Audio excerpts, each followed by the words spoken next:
I lived in Mesa, Arizona when I was 10 years old. We lived in a rough area, but I was just a kid, completely ignorant of the dangers of the world. One evening, I was walking back home from my friend's house. My mom always wanted me home by 9, so I'd start walking back around 8:40 to make sure I wasn't late. It was only a couple of blocks from my house, so it wasn't a long walk. It was that time of year when the sun set around 5:30, and it was dark well before 7 p.m., so it was definitely nighttime. As I was walking, I heard a woman calling my name. I turned to look and saw that it was one of my mom's friends, although she wasn't someone my mom knew very well. Still, she seemed familiar, and I won't say her name, but I smiled and greeted her. She approached me and told me that my mom had called her, asking her to pick me up because something had happened at home. She said it was an emergency, and that I needed to go with her and her husband, who my family was also familiar with.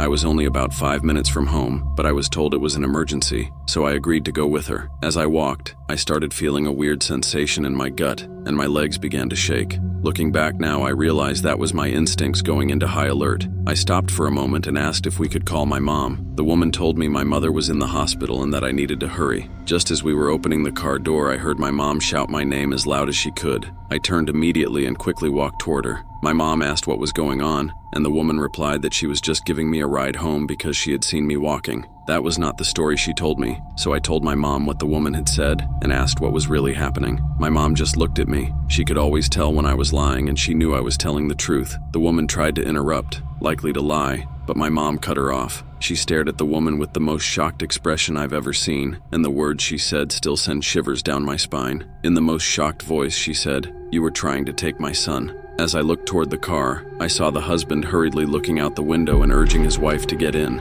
I noticed a syringe on the dashboard leaning against the windshield, which the husband grabbed just as I saw it. At that point, the woman got in the car, and my mom was ready to confront her. She reached into her purse for a pocket knife, but the couple drove off. Once they were gone, my mom turned to me and burst into tears, saying, "I almost lost you." She knew exactly what had been happening, and I was too shaken to say anything. I just hugged her back, and we went home. I was still in denial, so to cope, I convinced myself I wasn't in any real danger. My family never kept in contact with them again, but my stepdad at the time submitted a tip to the police about the incident. 3 months later, we found out that the man had been arrested for having CP on his computer, and they found restraints in his closet, along with containers of propofol. They also found pictures of me from my mom's Facebook downloaded onto his computer, leading them to believe I had been watched for some time. I've never liked talking about this because, to this day, I wonder what would have happened if I hadn't stopped for those 10 seconds to ask the woman to call my mom. I don't know where I'd be or if I'd even be alive right now. While it may seem like something that could be easily forgotten, it was never the case for me. I haven't even told my closest friends this story, but I might someday. I asked my mom why she came looking for me that night. She described the same feeling I had right before I almost got abducted, except she felt it much earlier and instinctively knew I was in danger.